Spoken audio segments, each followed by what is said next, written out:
Yvette was a legend in the international refugee community.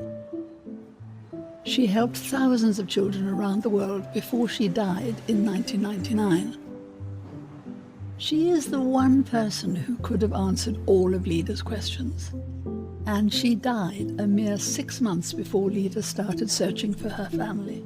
It's amazing how wonderfully kind everybody was, and the efforts they made on your behalf, and presumably on the behalf of many others, because you must feel when bombs are falling, and you must just feel it's all hopeless. You can't help everybody, so why help anyone? And yet they did, and Yvette did.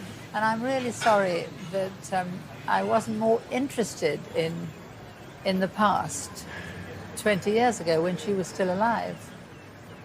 I think it's only really coming to Cambodia now with you that I've realized how important those first few months were. And it's also so moving because now I love you and I've had you for 45 years. When I think about that baby, I get really, this is ridiculous. I'm not a woman who cries. I don't think I've ever seen you cry, or not often anyway. In the last moments of the Civil War, with the Khmer Rouge about to march into Phnom Penh, foreigners and Cambodians were scrambling to leave the country. Yvette managed to get baby Lida onto one of the last planes out of Phnom Penh before the mass killing began.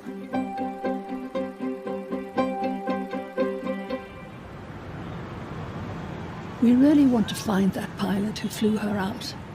From Lida's research, we know that many of them are now dead.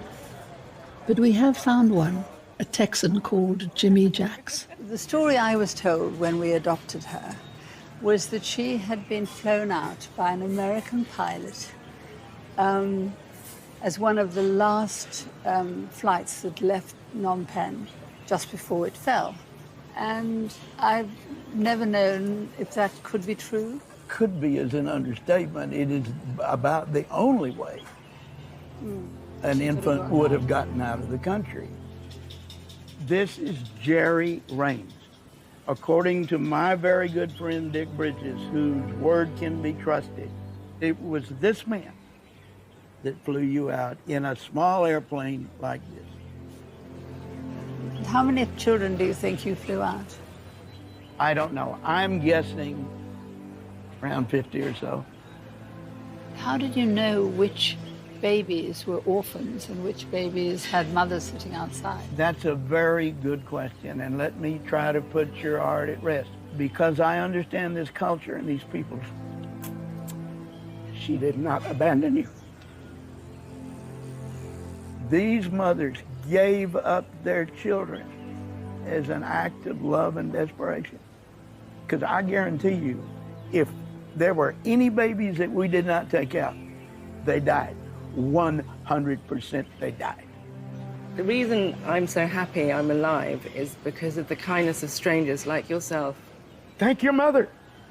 Thank my mother. Thank your mother. You. You know, without the kindness of strangers, I would not be where I am today, healthy, happy.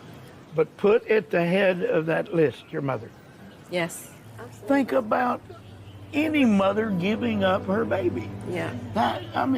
That was a sacrifice that you may never, ever fully understand.